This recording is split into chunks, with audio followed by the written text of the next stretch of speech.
Bonjour à tout le monde, bon après-midi ou bonsoir à tous nos collègues qui se joignent à nous de par les quatre coins du monde. Je suis Dr. Megan Spice et au nom de Local Climate Solutions et de la Convention des maires de l'Afrique subsaharienne, c'est mon plaisir d'être la modératrice pour cette première réunion ici dans le cadre de cette conférence.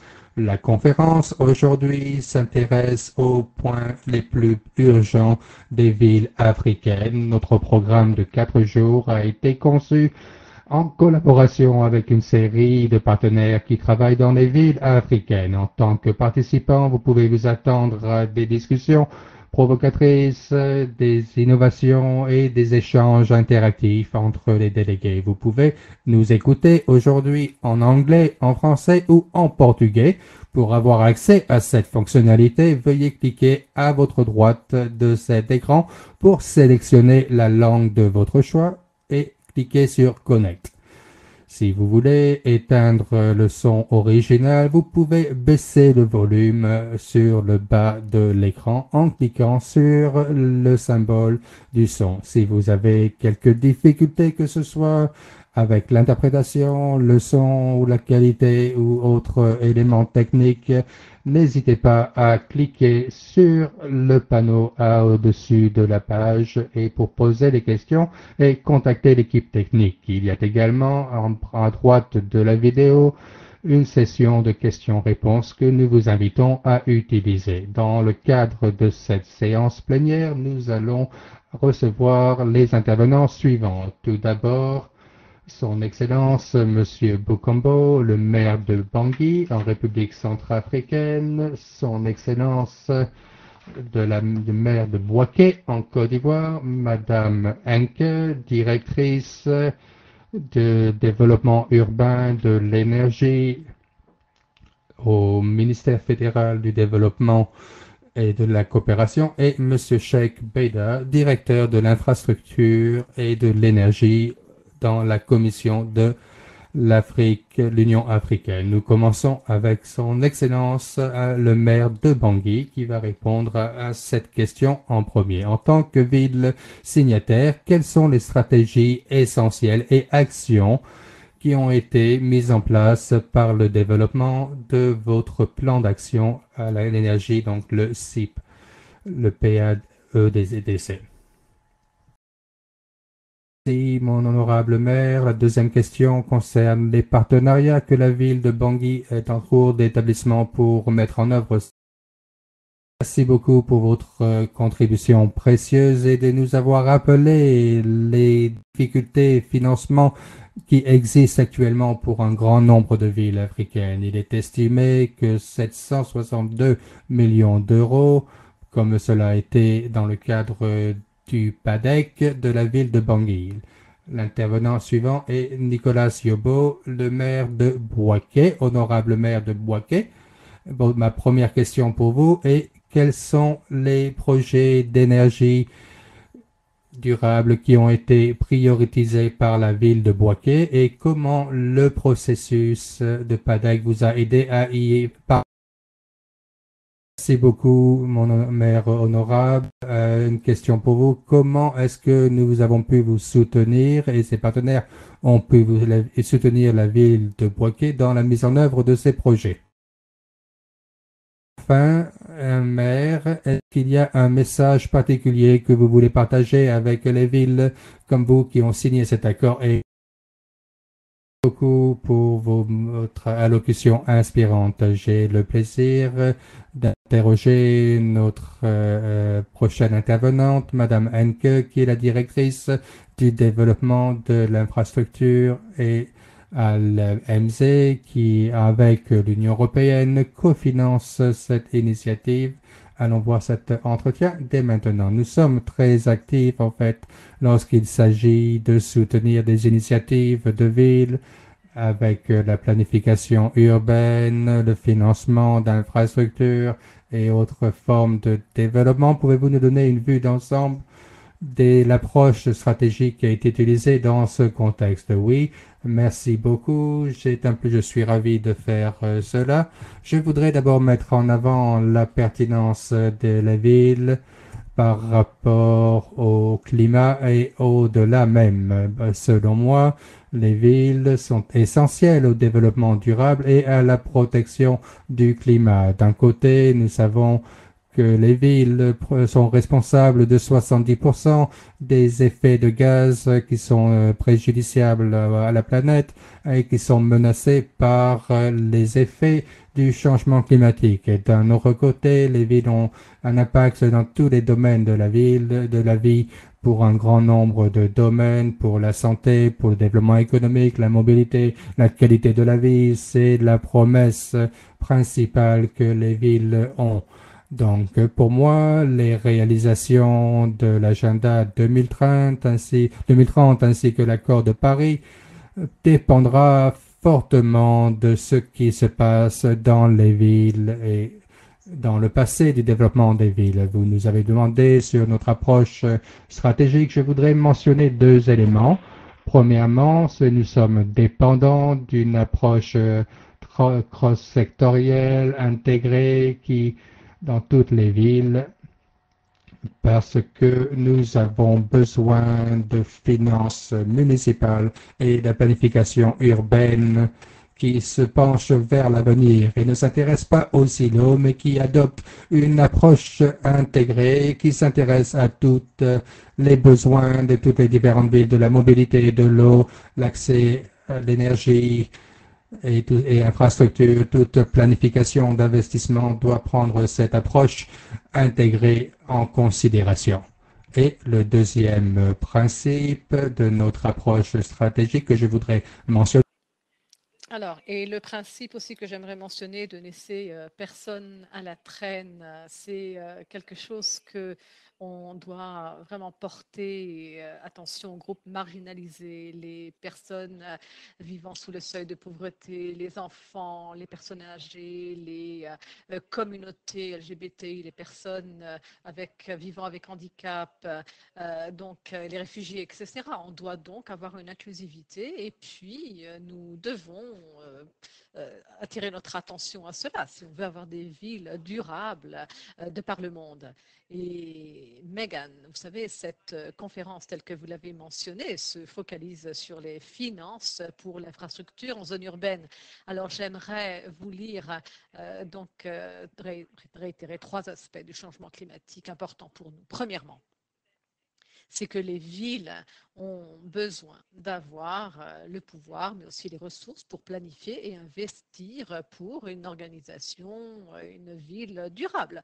Parce que donc, si on a toujours des requêtes de financement, et la plupart du temps, c'est dans les villes, à 70% d'ailleurs.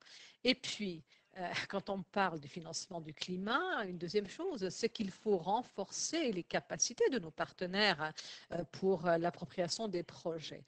Et là, seulement les villes pourront donc avoir accès au financement pour l'action climatique parce que l'aspect de financer les projets d'infrastructures durables dépend bien entendu des risques impliqués pour les fonds au niveau public, mais aussi bien par rapport au capital privé qu'on doit injecter ou utiliser pour répondre aux besoins des villes.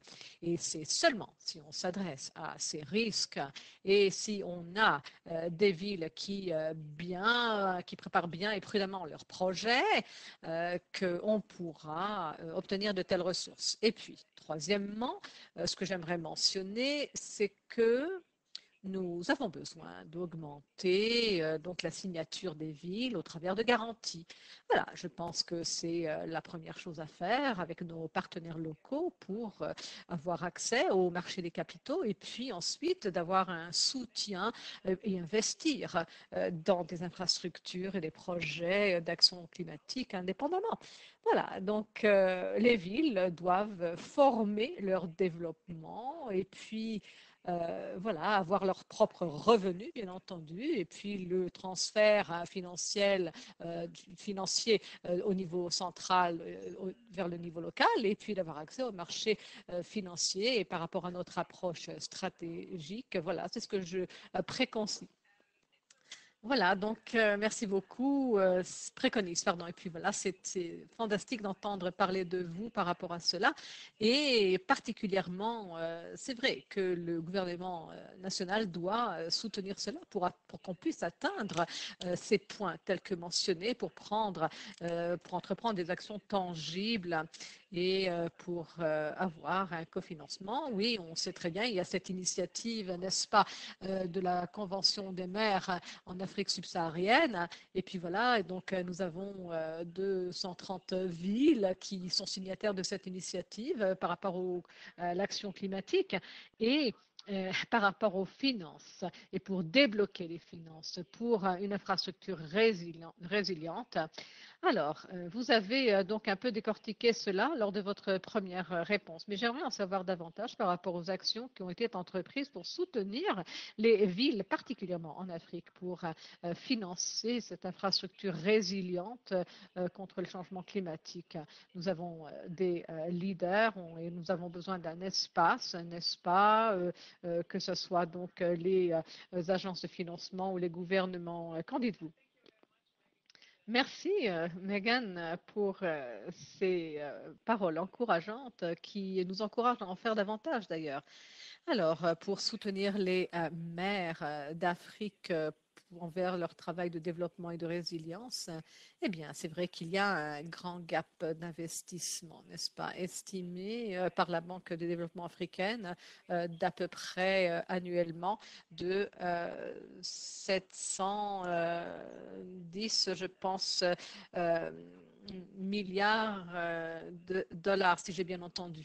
Et puis, par rapport aux villes, il y a différentes initiatives qui se focalisent sur différents aspects de ce financement et de ce gap pour s'adresser à cela. Voilà, l'Allemagne a lancé le leadership pour l'initiative, n'est-ce pas, Lucie, ce qu'on appelle Lucie, cette initiative connue de par le monde pour soutenir par rapport aux fonds nécessaires aux villes pour faire de très grands investissements. Et Lucie vraiment soutient les efforts des municipalités pour se développer dans les pays en développement. Et avec donc cette infrastructure, ce projet de financement que j'ai mentionné auparavant. Et puis, important pour ce contexte. Et puis, un des instruments assez nouveaux, c'est le GAP Fund, le fonds GAP dont on a parlé d'ailleurs, et puis par rapport à 4 millions d'euros pour l'infrastructure des villes, c'est donc un très grand potentiel, n'est-ce pas? Et puis, j'aimerais aussi mentionner par exemple un autre réseau, C40, c'est un réseau qu'on soutient déjà depuis longtemps, et puis là, vous avez par rapport aux villes, nous avons donc une infrastructure par rapport au projet. Et puis, donc, j'ai déjà mentionné la Convention des maires en Afrique subsaharienne. Vous savez, ce réseau est clé car il se focalise sur le développement, n'est-ce pas, précoce de cette infrastructure et de ces projets. Alors, par rapport à la planification, on passe maintenant à la mise en œuvre et puis cela attire aussi donc un capital au niveau local, un financement au niveau local. Et cette initiative fait partie d'aspects de financement par rapport aux villes qui facilitent les partenariats et l'apprentissage entre les villes. Et cet apprentissage et cet aspect, quelque part, d'après mon expérience, se prouve être très valable. Et c'est quelque chose que nous valorisons. Et puis, d'autres initiatives aussi ont comme objectif de permettre aux villes de prendre donc les rênes par rapport au changement, par rapport au développement pour augmenter leur résilience, mais également de s'adapter par rapport aux effets du changement climatique, parce que nous croyons fermement qu'au niveau local, par rapport aux villes africaines et il est important de mettre en œuvre CDN de par le monde, bien entendu, et en Afrique aussi. Merci beaucoup. Donc, je suis encouragée par toutes ces initiatives, le fonds GAP, bien entendu, et puis vous avez mentionné donc le financement des G40, etc. Enfin, voilà, donc c'est extraordinaire d'entendre toute cette gamme d'outils, n'est-ce pas? Alors, donc, de la planification jusqu'à la mise en œuvre, voilà, donc nous espérons qu'en 2021, on verra beaucoup de projets se développer. Alors, ma dernière question. Alors, par rapport à votre première intervention, on a parlé de l'inégalité, le genre, n'est-ce pas, et puis travailler sur le continent. Alors, cette question, par rapport à votre expérience, quels sont les plus grands défis actuellement? Et cela est lié, bien entendu, à la COVID-19, n'est-ce pas? Et là, on comprend les implications aussi. Et qu'est-ce qui serait vraiment, comment dire, quelque chose pour les inégalités qu'on devrait prendre en considération, n'est-ce pas? Euh, et voilà, donc par rapport à la Banque mondiale, on en a parlé, n'est-ce pas? On a parlé de la pauvreté pour la majorité, n'est-ce pas, qui se trouve en Afrique subsaharienne. Voilà, donc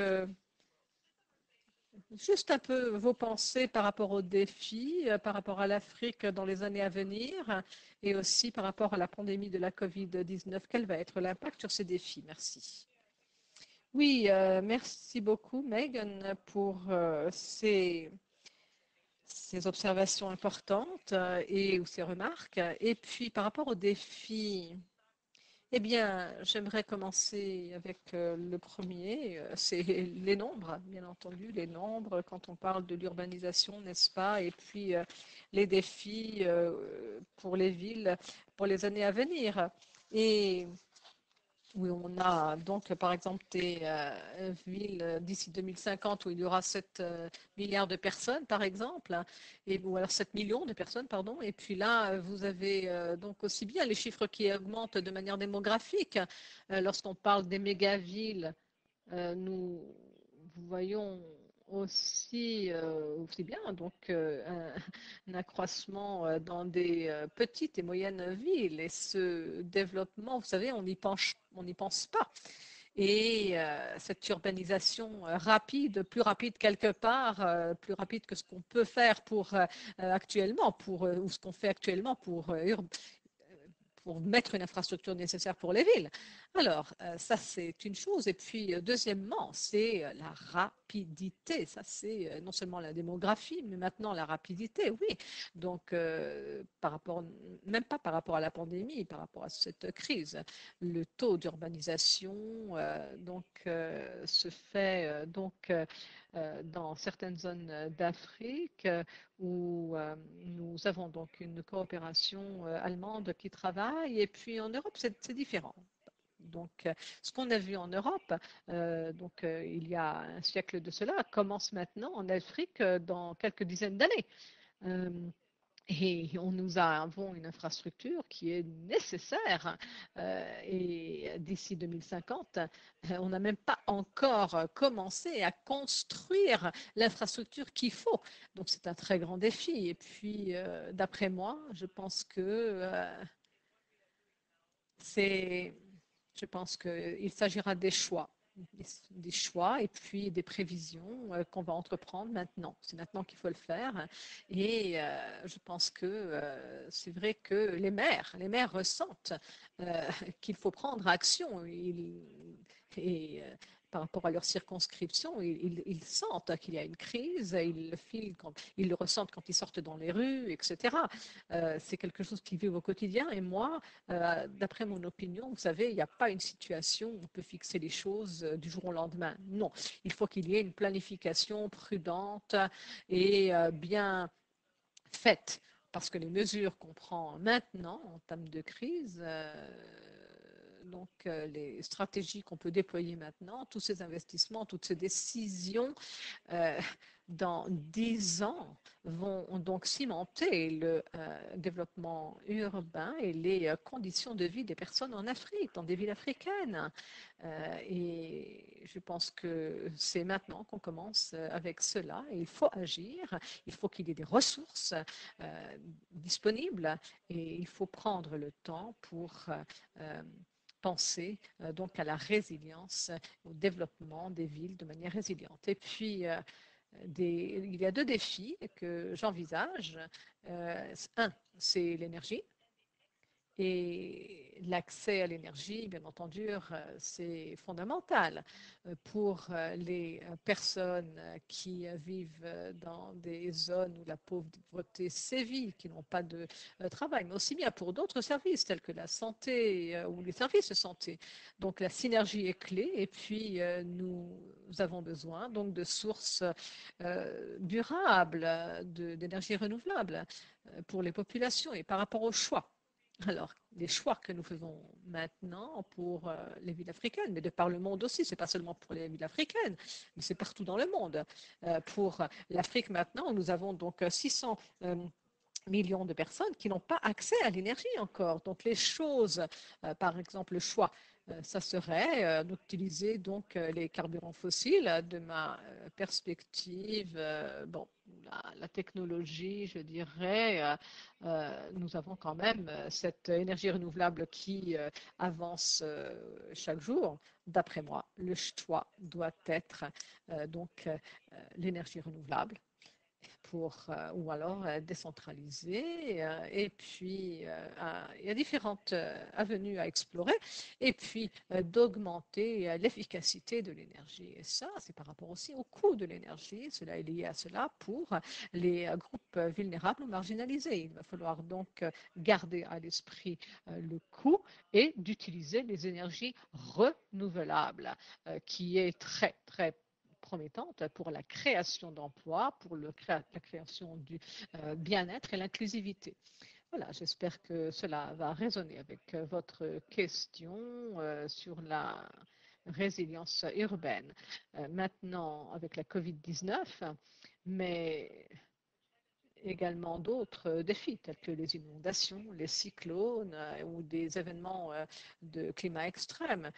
Nous voyons que les groupes vulnérables dans les villes, parce que leur habitat n'est pas solide ou sécurisé ou de la même qualité que d'autres, mais aussi bien la demande des services sociaux qui a augmenté pendant la COVID-19 pour ces groupes et d'autres groupes de la population. Et c'est vrai qu'il faut augmenter par ailleurs la résilience urbaine par rapport à tout cela, et puis aussi bien toutes les mesures de reprise après la COVID-19, mais après d'autres chocs ou après d'autres événements climatiques, je pense que toutes les mesures de reprise ou de relancement doivent avoir donc en tant que principe la durabilité et de rebâtir mieux quelque part, de bâtir mieux. Voilà. Donc, si on regarde l'accord de Paris, bon, ben voilà, on vise à sécuriser, bien entendu, on parle des 1,5 degrés, n'est-ce pas? Enfin bon, j'aimerais dire en conclusion qu'on n'a pas de temps et pas d'argent à gaspiller. Donc, il va falloir se focaliser sur une reprise verte, sur des co-bénéfices qui vraiment pourront mener à une durabilité où nos décisions d'investissement seront faites à bon escient pour les villes africaines et pour toutes les villes de par le monde. Et les maires des villes jouent un rôle très important pour notre avenir en commun.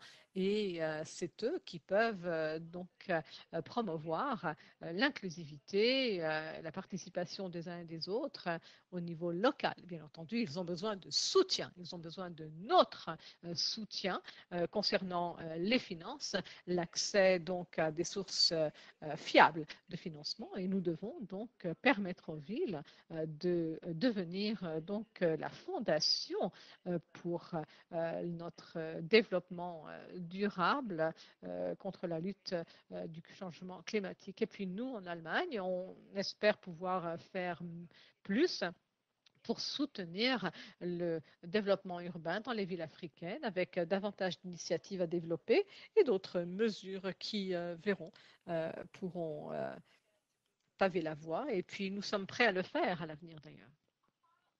Alors, notre dernier intervenant, c'est Monsieur Cheikh Beda, donc de la Commission de l'Union africaine, de la Commission de l'énergie par rapport à l'initiative comme ça et l'agenda 2063, qui est le plan directeur de l'Afrique pour mener l'Afrique vers cette maison illuminée du futur.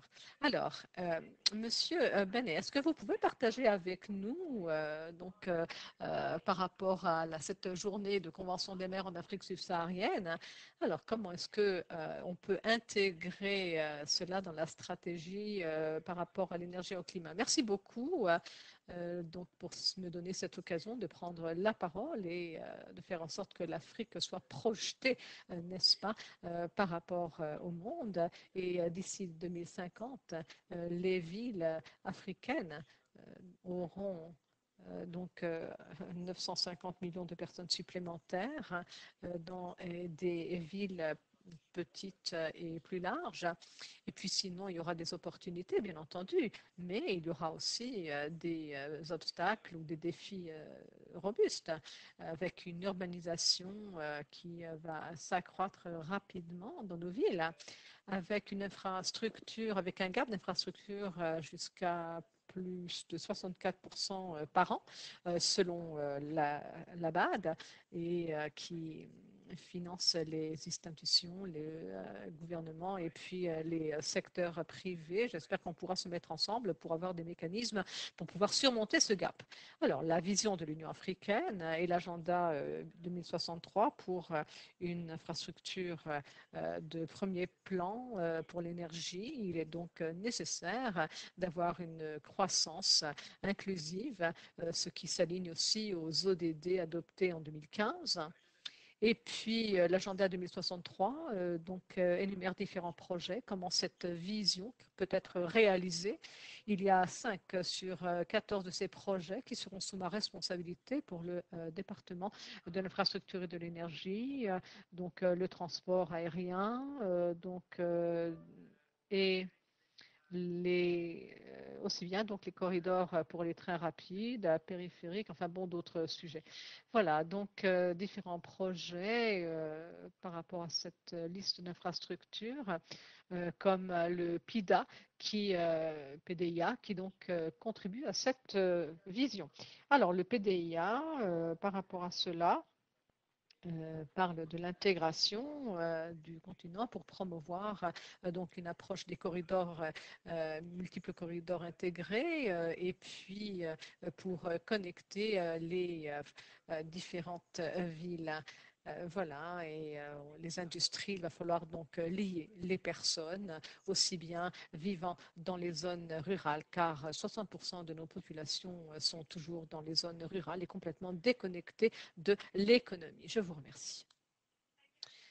Merci, Monsieur Béda. Et puis, est-ce que vous pouvez nous donner peut-être vos pensées par rapport à ce que les donateurs ou les institutions de finances ou le gouvernement peuvent faire pour améliorer la mise en œuvre de l'infrastructure durable dans les villes? Merci, merci pour poser cette question qui est très importante. Bon, il y a beaucoup de défis auxquels les villes font face. Et puis, j'aimerais juste mentionner quelques-uns. Alors, premièrement, un environnement propice requis pour pouvoir mettre en place des lois, des réglementations pour des projets spécifiques. Et puis, ces étapes peuvent être donc difficiles pour les villes africaines ou pour pouvoir. Et puis, deuxièmement, donc c'est en général, donc la préparation des phases ou des projets peuvent être risqués pour le secteur privé, alors que les projets n'ont pas donc atteint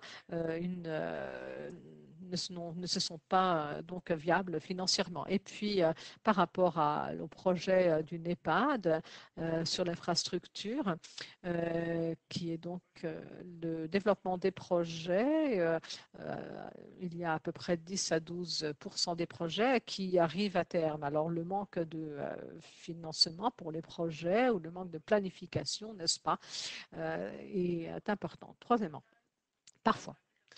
Vous savez, un pays africain a parfois donc pas le capital humain dans le secteur public pour la préparation des projets qui requièrent des professionnels hautement qualifiés qui ont besoin d'expertise. Et donc cela amplifie quelque part, est amplifié par rapport aux villes. Et le renforcement des capacités est important pour de tels projets afin que le projet puisse être financé pour offrir des opportunités aux villes. Et puis, encore un élément, c'est une initiative comme la Convention des maires en Afrique subsaharienne, qui non seulement donne une orientation par rapport au stade de planification, mais aussi bien par rapport à d'autres phases de l'infrastructure et de l'énergie, qui est aussi le renforcement des capacités par rapport à la préparation des projets des villes. C'est un projet important par rapport aux villes. Voilà, je vous encourage donc à travailler davantage par rapport à ces aspects. À vous. Merci. Merci. Donc, en effet, merci d'avoir réfléchi à tous ces défis pour du financement. C'est justement le thème du congrès cette année. Nous allons prendre en considération toutes vos suggestions et vos mots remplis de sagesse. Alors, peut-être, quelles sont les plus grandes opportunités ou les défis pour l'Afrique dans les années à venir? Oui, en général, je dirais que les défis du secteur de l'énergie en Afrique, c'était donc par rapport aux politiques de réglementation pour attirer les investissements et pour atteindre les ODD dans les délais ou par rapport aux dates butoirs. Et puis, au calendrier, n'est-ce pas? Et puis, par rapport aux États membres, je dirais qu'il faut développer des lignes directrices et des cadres de politique et d'harmoniser, bien entendu, le marché de l'électricité en Afrique. Les investisseurs d'autre part du monde perçoivent l'Afrique comme un investissement risqué, comme continent d'ailleurs, et puis ou bien une destination à risque. Et puis, c'est vrai, aussi bien les coûts élevés, mais bon, je dois dire que le continent n'est pas risqué, n'est pas à risque comme les personnes le pensent, parce que avec le PIDA ou PDIA, nous avons donc les faits suivants. Nous n'avons pas un continent à risque, c'est juste une perception.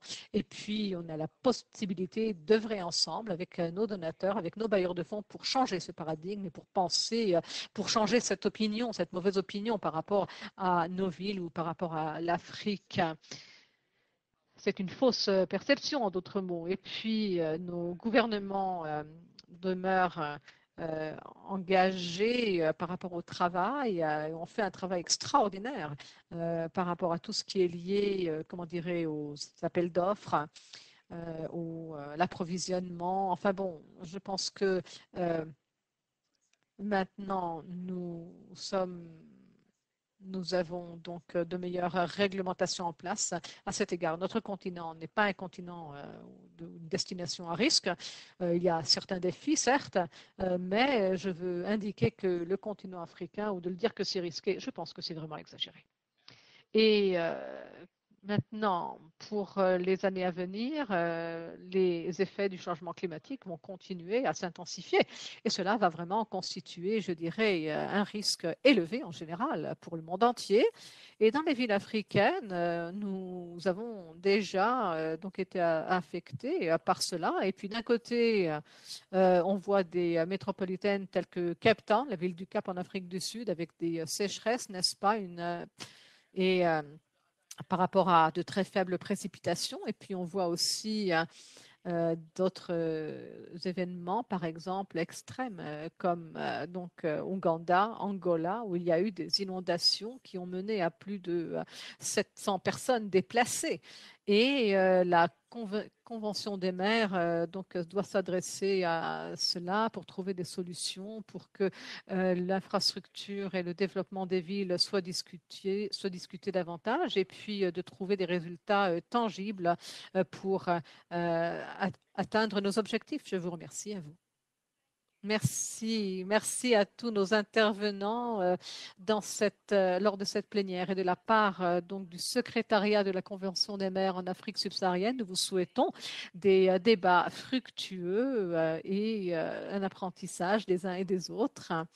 Voilà, et donc j'espère que vous vous enregistrez à d'autres séances de l'Ox Africa Congress. Les résidents de KCZ peuvent se fournir des systèmes solaires là, partout dans les villes de Lilongwe. Ils utilisent les déchets qui auraient pollué pour faire du compost plus qu'ailleurs. Il y a une urgence en Afrique pour mettre ces projets à l'échelle. Aujourd'hui, la température sur le continent va augmenter au niveau supérieur que la moyenne et sera plus affectée par le changement climatique, alors que nous contribuons seulement à un niveau de 3%. Dans un monde où nos efforts d'adaptation climatique sont faibles, l'Afrique pourrait perdre 6% de son PIB en conséquence de cela. Mais notre population est résiliente et nos leaders ont l'opportunité unique de créer des villes résistantes et prêtes à la résistance climatique. La Convention des maires en Afrique subsaharienne soutiennent les villes par rapport à la réalisation de ces objectifs en apportant de l'assistance comme ça et le chapitre africain des maires de la Convention des maires pour le climat et l'accès à l'énergie durable qui est ainsi de développer le réseau le plus important de villes qui travaillent dans ce sens. Nous poussons les frontières dans cette action et nous apportons les plateformes et activités nécessaires pour les villes signataires de devenir saines, vertes et résilientes au changement climatique. Aujourd'hui, nous soutenons des villes dans plus de 35 pays. Nous avons mis en place plus de 100 stands, avons eu plus de 65 engagements et nous avons créé une centaine d'établissements dans la planification climatique. Tout cela commence par un plan. La ville crée des plans d'action pour le climat et d'accès à l'énergie durable. Vous donnez une vue d'ensemble de cela, à quoi ressemblera les villes si rien n'est fait. Donc, par exemple, des cas des vélomoteurs au Cameroun utilisent beaucoup d'émissions. Donc, si tous les adultes conduisaient une de ces motos, on n'aurait plus de carburant et la ville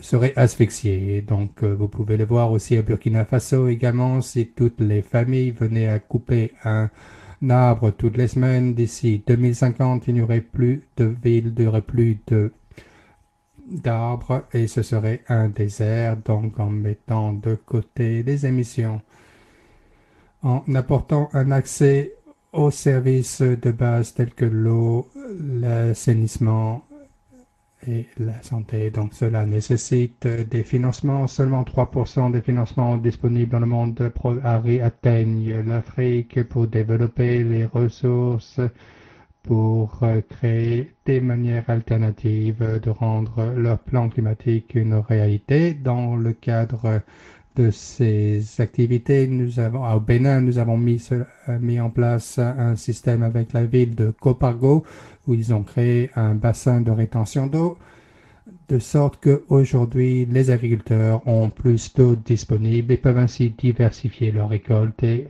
stimuler l'économie locale. Nous avons besoin de centaines de projets comme cela, mais toutes les villes n'ont pas nécessairement toutes les capacités, les compétences ou les réglementations pour que cela fonctionne. Et c'est la raison pourquoi ce type de partenariats sont essentiels. Les villes pourront en accès à des experts techniques, des chercheurs, des bailleurs de fonds et des organisations de la société civile pour les soutenir.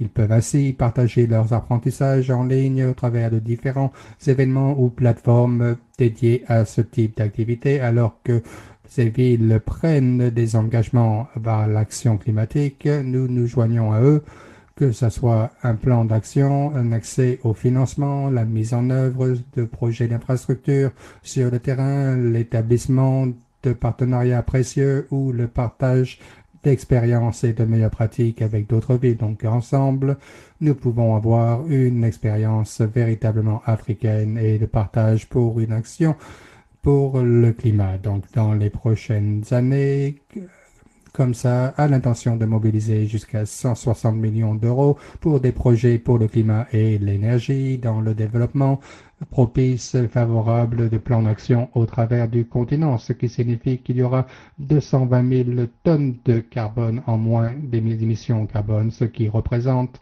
environ 5 000 véhicules qui sont supprimés de la circulation ou la plantation de 3 500 hectares d'arbres. Au final, cela va responsabiliser davantage de villes de le faire par eux-mêmes. Cette communauté de pratique est en train de se développer au travers du continent et le futur est clairement urbain et souvent incertain. Il n'y a pas de doute que les villes sont résilientes et durables. Donc, dans ce parcours, comme ça, a bénéficié du soutien généreux d'un grand nombre de parties prenantes. Nous sommes cofinancés par l'Union européenne, le ministère fédéral du développement économique et de la coopération, ainsi que l'Agence pour le développement international et la coopération.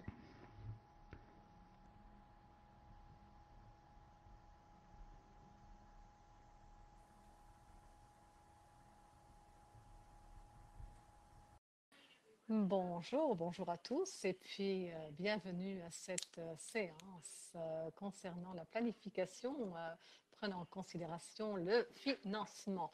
Donc voilà, je suis Madame de Visser et puis je vais donc, je travaille à la GIZ, financée par cette séance aussi, donc où on va parler du financement des villes, nous soutenons les villes et aujourd'hui je vais donc interviewer, enfin je me joins aujourd'hui donc de Luxembourg au siège de la Banque de développement. Je suis très heureuse d'être avec vous. C'est une séance très importante. Et puis, je vais donc, voilà, peut-être, voilà.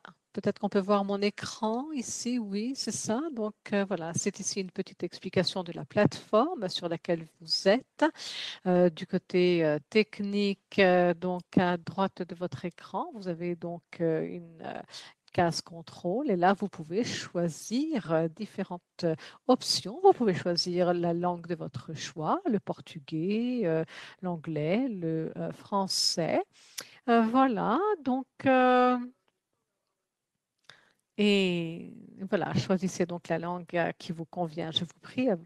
Et puis, voilà, donc vous pouvez aussi poser des questions dans la boîte de questions Q&A ou faire des contributions, voilà, les écrire.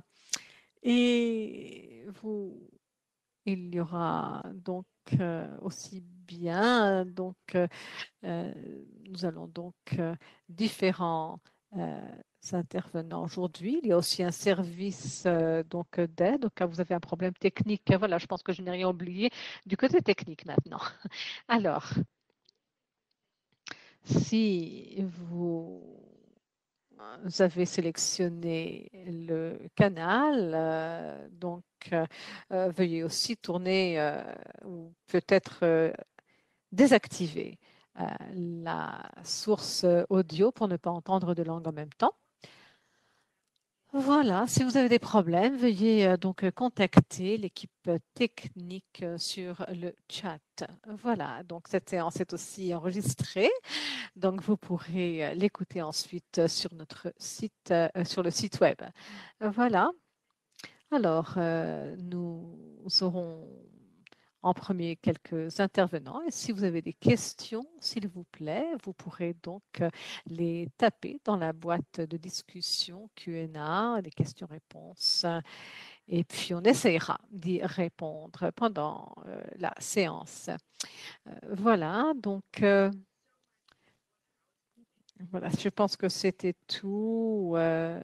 Et nous allons passer donc maintenant au contenu.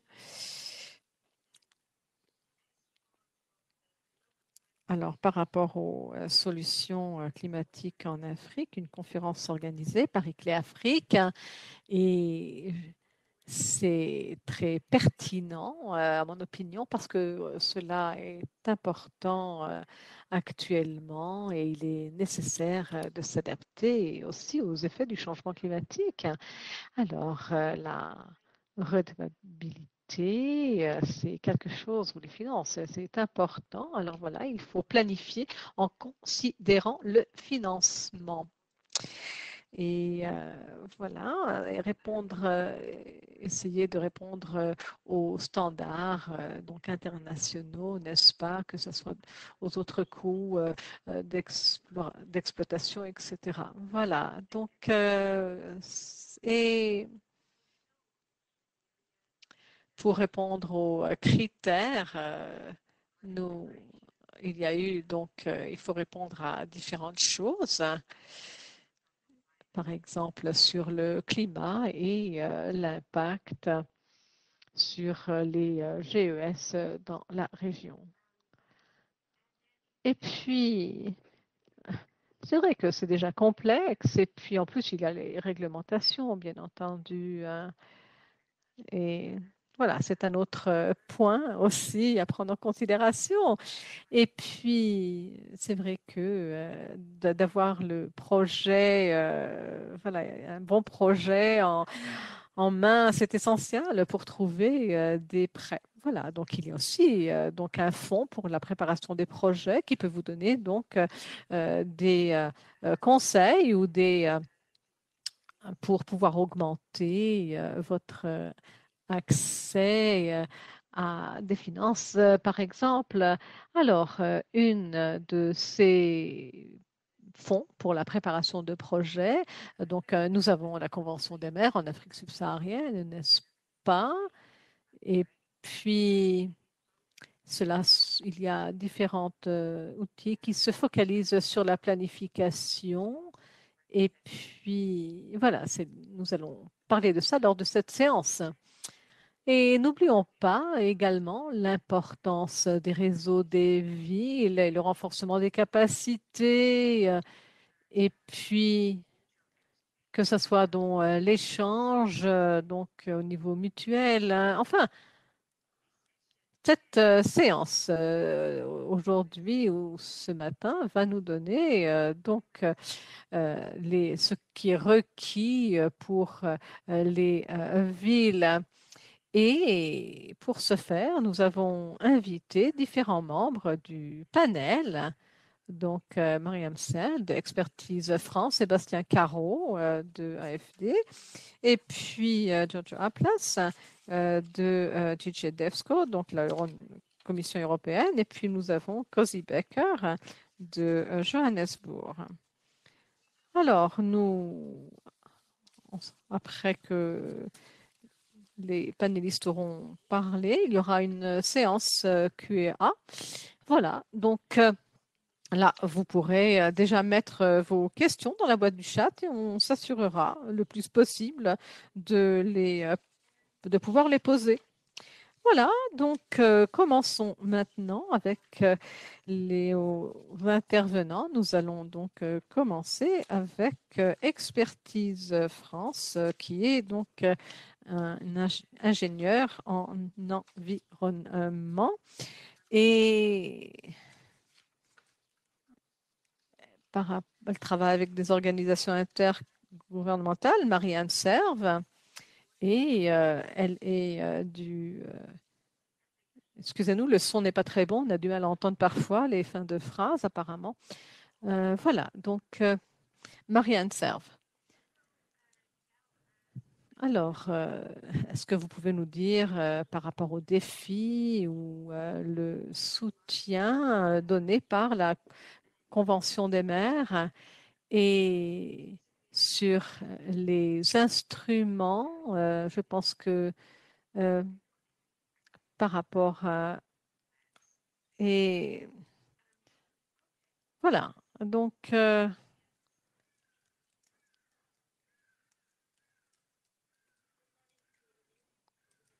Donc voilà, donc bonne matinée et puis je vais donc parler donc de cette séance, de planifier, gardant les finances entrées. Donc à l'esprit, nous sommes en charge donc en par la Convention des maires en Afrique subsaharienne pour développer le développement des villes, pour avoir des plans d'action, ou ce qu'on appelle donc les PAAEDC. Et puis, nous facilitons aussi les échanges, les bonnes pratiques pour pouvoir mener à des projets réussis urbains. Alors, depuis le lancement de cette initiative avec nos partenaires, nous avons identifié des défis clés par rapport à l'accès aux finances. Et puis là, j'ai donc mentionné 5 de ces défis que je décortiquerai lors de ma présentation. Alors, premièrement, les villes, souvent, ont un manque de capacité au niveau des gouvernements locaux pour pouvoir remplir les critères des financiers ou bien des donateurs. Alors, c'est vrai que les villes, normalement, reçoivent leur budget du gouvernement central avec les contraintes de décentralisation. Les villes ont plus d'autonomie par rapport aux décisions, mais aussi il faut qu'elles trouvent donc des fonds additionnels supplémentaires externes. C'est-à-dire que là, maintenant, il y a peut-être elles doivent trouver des investisseurs, des donateurs qui sont intéressés dans leurs projets et comment comprendre les priorités, bien entendu, et comprendre le langage de ces financiers. Et donc, on organise, nous, donc, des formation et puis pour comprendre bien entendu les critères, quelles sont les priorités, par exemple la gestion des déchets, efficience énergétique. Et puis là, les villes doivent jouer ou démontrer leurs responsabilités et démontrer quels sont leurs rôles. Et puis on peut aussi avoir l'impact socio-économique. Enfin, on reviendra plus tard par rapport à ce côté technique. Et puis, deuxièmement, très important, nous voyons par rapport aux propositions qu'on reçoit que les projets déjà dès le début ont les projets, la plupart du temps, sont à un stade très, très précoce.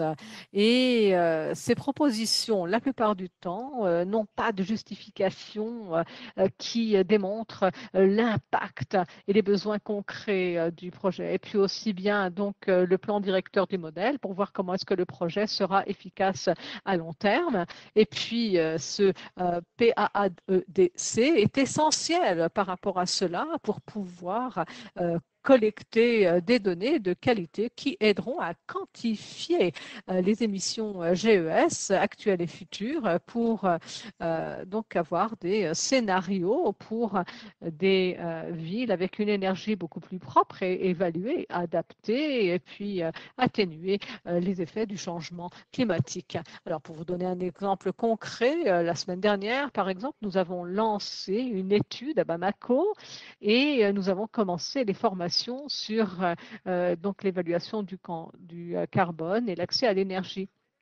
Toutefois, ces études techniques doivent être complémentées par des économistes et par des études de faisabilité, par des études d'économie et de faisabilité. Alors, par exemple, pour les déchets organiques, alors ce projet non seulement vous permet de réduire le méthane dans l'atmosphère, mais également donc les émissions CO2 en transformant ces déchets en tant que déchets organiques qui va être utilisé par la suite. Voilà, ce compost, le produit fini, peut être utilisé pour fertiliser les sols, pour réduire les coûts pour les produits chimiques ou des engrais ou des fertilisants onéreux et réduire aussi l'érosion. Alors, un troisième défi, c'est que la plupart des villes et des gouvernements n'ont pas un mandat pour recevoir un financement direct.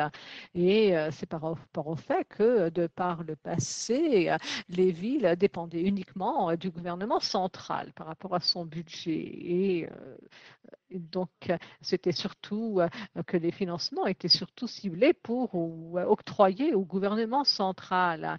Alors qu'aujourd'hui, on va parler un peu plus des fonds qui sont accessibles aux villes. Et de notre côté, à Expertise France, nous visons à faciliter le dialogue entre le gouvernement local et national pour que les villes puissent aussi bien donc identifier des problèmes identifiés et peuvent contribuer par rapport au CDN. Alors aussi l'échange entre le secteur privé et public par rapport à ce modèle qu'on a vu auparavant, les investisseurs, mais aussi la société civile doivent être impliqués donc dès le début par rapport à la planification. Et cela permet de prendre en considération les besoins et puis les priorités de toutes les parties prenantes et de pouvoir atteindre une vision commune d'une ville durable. Cela aussi bien réduit le risque par rapport à l'acceptance du projet, l'acceptation du projet. Et puis, dans ma présentation, je mets l'accent sur la planification pour avoir accès au financement. Et la planification, oui, cela requiert beaucoup de ressources en termes de temps, d'effectifs et de coûts. Donc, certaines des villes ne peuvent pas se permettre d'avoir de telles études, par exemple, pour de tels projets. Et toutefois, donc nous pouvons réunir d'autres villes et mutualiser les efforts et les ressources. Et il est peut-être aussi possible de prendre les données nationales pour pouvoir estimer les données au niveau local. Et puis, lors de la Convention des maires, nous développons donc cela. Et puis, lorsque les villes n'ont pas accès à des ressources pour pouvoir avoir accès à un financement. Et également, par rapport au gouvernement et les personnes en charge des CDN, les villes peuvent aussi bénéficier des connaissances ou des uns et des autres. J'aimerais conclure ma présentation et je ne vais pas donc rentrer dans les détails par rapport à ces critères parce que ma collègue ensuite vous parlera et rentrera dans les détails. Alors, hier, pourtant, j'ai reçu des notes conceptuelles pour des projets pilotes qu'on aimerait entreprendre. Et puis, je vois déjà donc un manque d'argumentation par rapport aux besoins spécifiques, par rapport à l'impact environnemental du projet. Et puis, le budget, la plupart du temps, est un peu élusif et ne prend pas en considération tous les aspects du projet, du développement et particulièrement donc les coûts opérationnels à long terme par rapport à lorsque la planification est mise en place. Et puis, les projets ne sont pas les mêmes, ils peuvent se ressembler peut-être, mais quelque part, il y a des différences, bien entendu. Donc, vous ne pouvez pas prendre un projet d'une ville parce qu'ils ont eu accès à des fonds, donc le projet, on va le copier, c'est bon. Non, on ne peut pas faire ça. Donc, voilà, je vais maintenant donner la parole à mon collègue de l'AFP et je suis sûre qu'il va vous donner les astuces et d'autres informations. Si vous avez des questions, je serai heureuse d'y répondre. Oui, merci beaucoup. Merci beaucoup. Merci beaucoup pour cette contribution, Marianne. Donc, avant de parler de la contribution AFP, nous allons faire un petit sondage. Vous devriez voir ce sondage-là sur votre écran. Voilà, donc la première question est, est-ce que votre municipalité donc a un plan directeur ou un plan urbain et par rapport à la stratégie de la municipalité. Et si c'est le cas, veuillez répondre à la question. Je vous prie, voilà, sur votre écran, vous avez la possibilité de répondre apparemment. Bon, excusez-moi, mais moi, je ne vois pas les résultats. Est-ce qu'il y a des résultats déjà?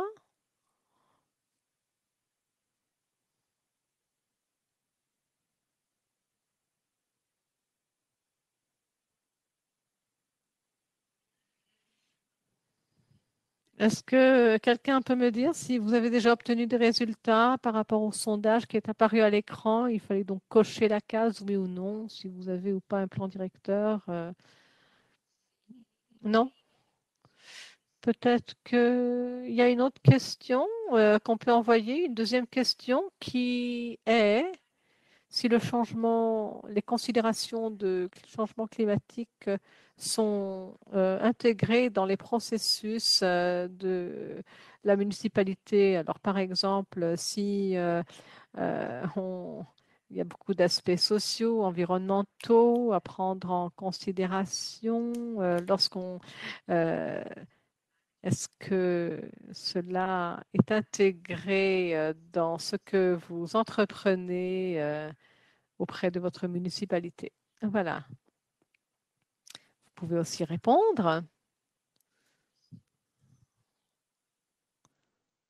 Vous pouvez... Et voilà, on va vous donner encore quelques secondes. Alors, ça va fermer dans quelques minutes. Alors, s'il vous plaît, veuillez cocher les cases pour qu'on sache ce qui se passe au sein de vos municipalités. Cela nous intéresse énormément. Voilà. Donc, est-ce que même si vous êtes donc de manière directe ou indirecte impliqué dans ces processus ou pas?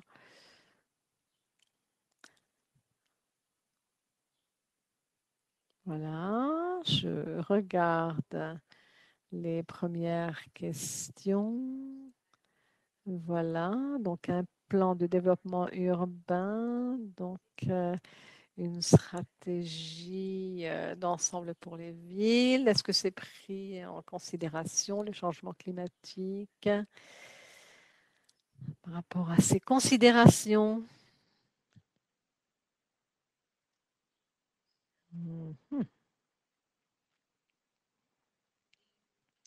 Eh bien, je pense qu'on peut voir les résultats une fois qu'on pourra les fermer les sondages. Voilà, on va pouvoir regarder maintenant les résultats. Vous avez eu la chance de répondre. Alors, dans une minute, nous aurons les résultats qui seront générés. Parfois, c'est plus facile de faire les choses en personne, n'est-ce pas, face à face, lorsqu'on se pose ce genre de questions, où on peut lever la main et on peut compter simplement les mains et puis avoir, mais bon, là, virtuellement, c'est difficile. Hein. Voilà, donc veuillez patienter, je vous prie, le temps que le système virtuel génère les résultats.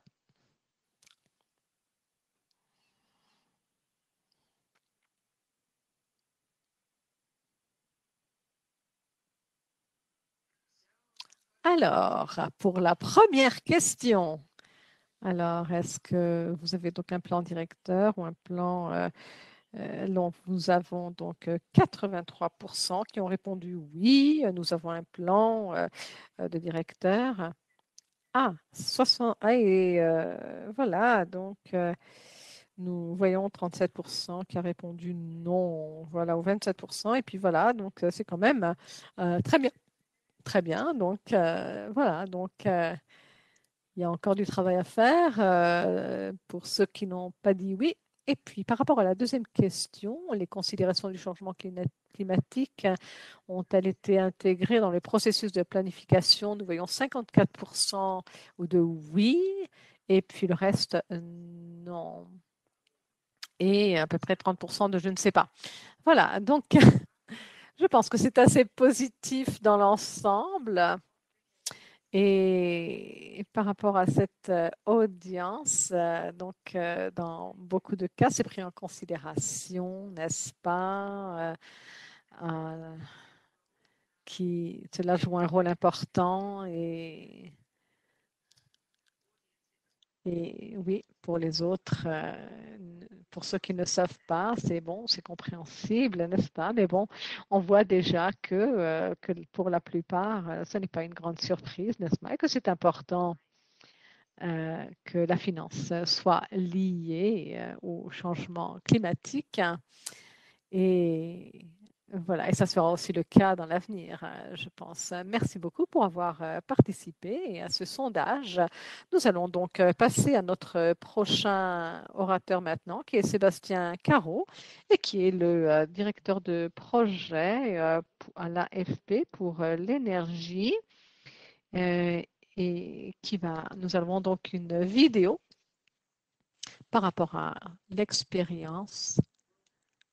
Et donc, par rapport au travail fait dans différents pays, au Mozambique et ailleurs, et en Afrique du Sud aussi. Enfin voilà, donc voilà. Donc, et une des choses que l'AFP fait, c'est de financer l'infrastructure. Donc voilà, nous et Sébastien va nous en parler par rapport aux instruments et par rapport à ce qui est requis. L'AFP et aussi bien travailler ensemble avec la Convention des maires en Afrique subsaharienne. Alors, voilà, donc allons-y. Nous allons passer au rapport de Sébastien Caro qui va être en français. Donc, si vous ne comprenez pas le français, veuillez appuyer sur le canal anglais. Voilà. Merci.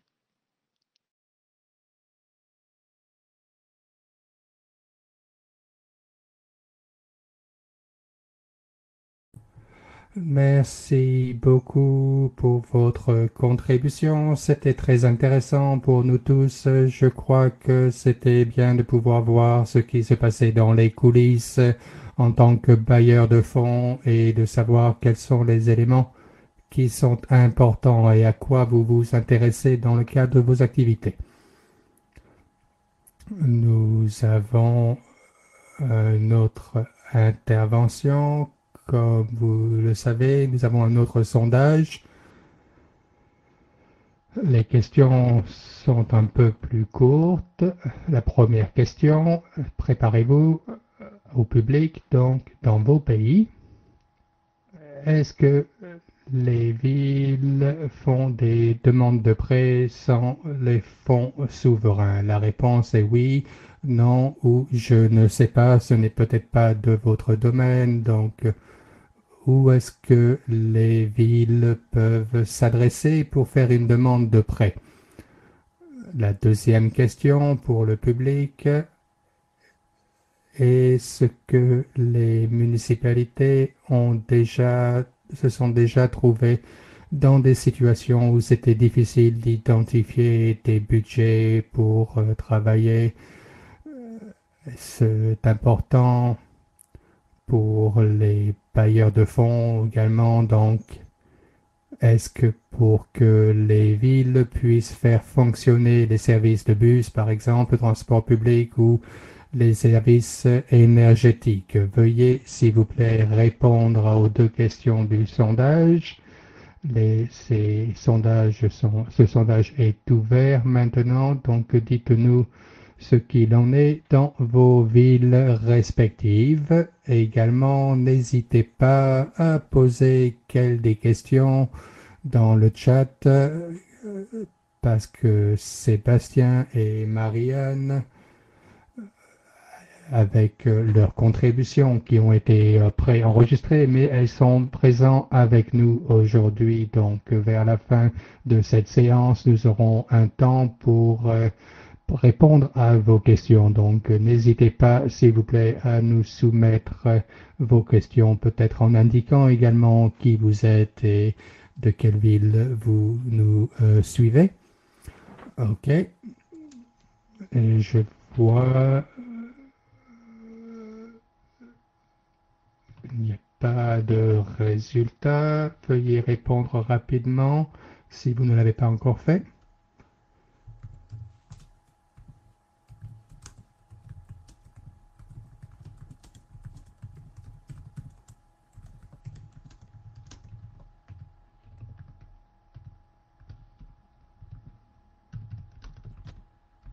Est-ce que nous avons déjà des résultats?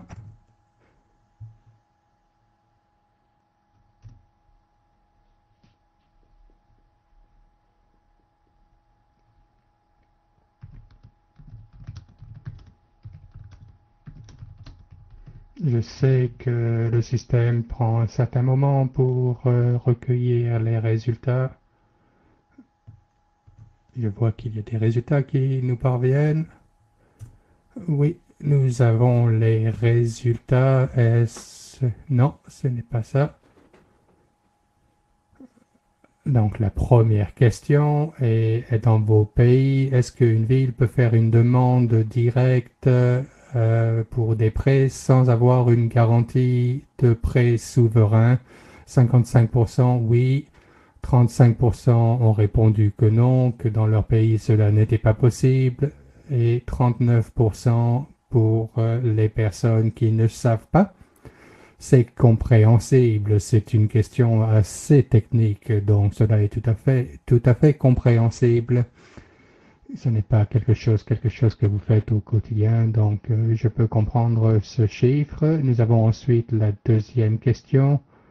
Est-ce que vous vous êtes déjà trouvé dans une situation où c'était difficile d'identifier les budgets disponibles pour faire fonctionner des services publics? Nous avons des résultats de environ 82% qui ont dit oui, je ne sais pas, 12% et 0% non. Donc il y a une réponse très claire de la part du public. Il y a une difficulté, en effet, qui était rencontrée dans la phase de planification et cela n'était pas nécessairement pris en considération de manière efficace dans le passé. Merci beaucoup pour avoir participé à ce sondage. Merci beaucoup, c'est très intéressant comme résultat et vous savez que nous faisons cela pour une bonne raison et qu'il n'y a pas vraiment de bonnes ou de mauvaises réponses. Je voudrais maintenant inviter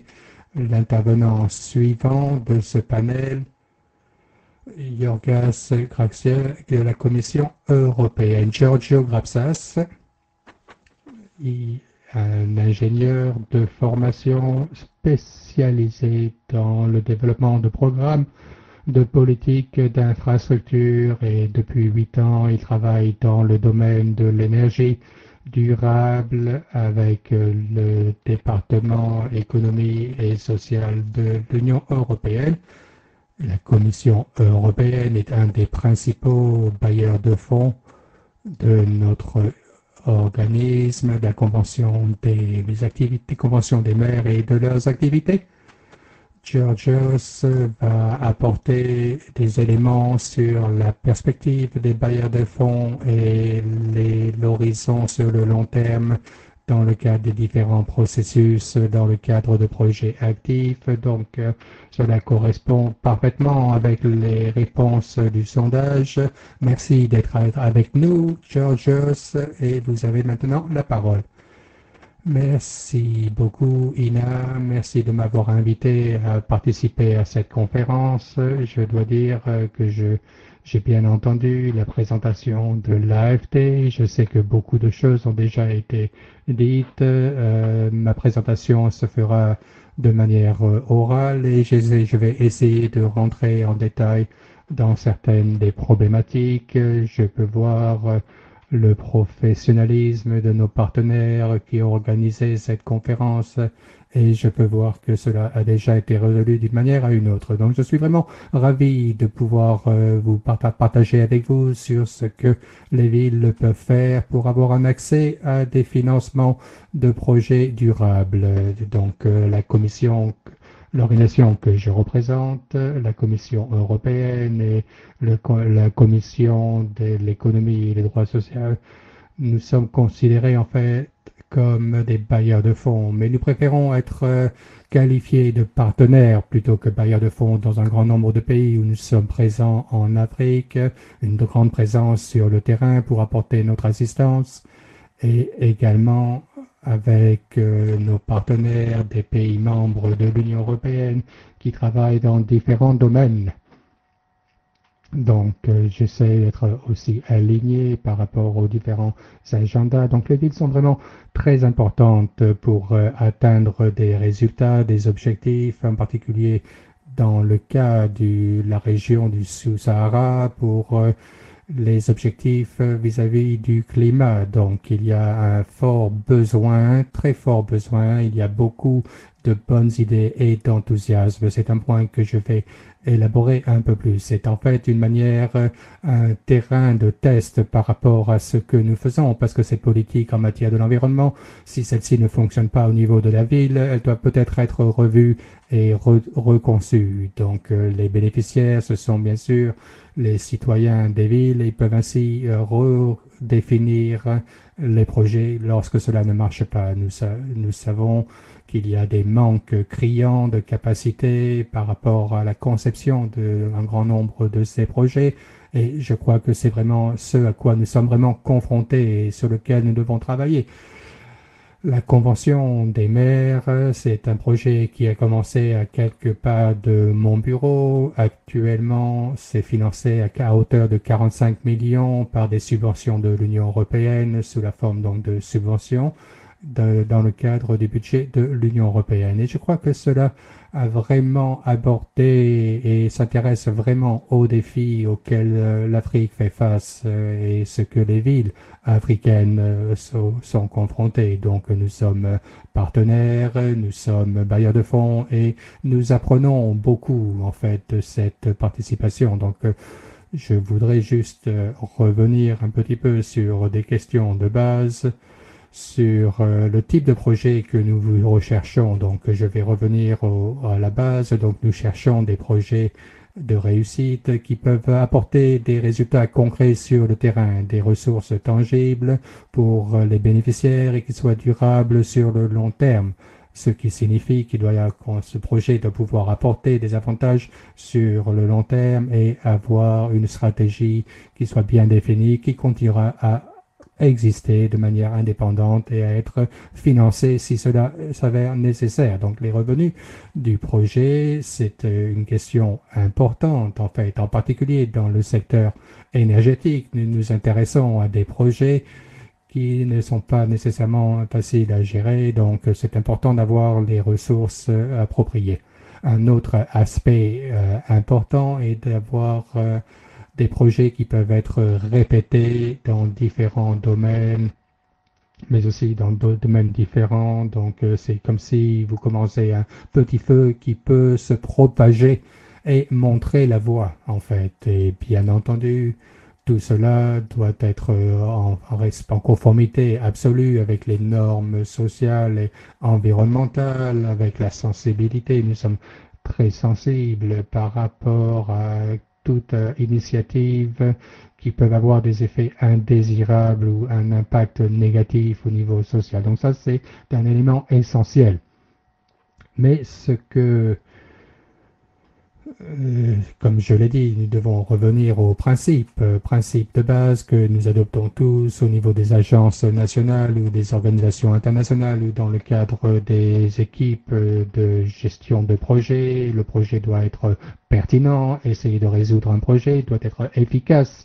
Dans ce but, mobiliser les ressources, exploiter les ressources disponibles autant que possible et doit faire partie d'un cycle de programmation, ratification dans le cadre des villes, la mise en œuvre et puis l'évaluation par la suite. Et je crois que nous avons tous hâte en fait d'entrer dans la phase de mise en œuvre et de pouvoir apprendre les leçons à partir de l'évaluation qui en est faite. Un exemple négatif pour l'énergie, par exemple,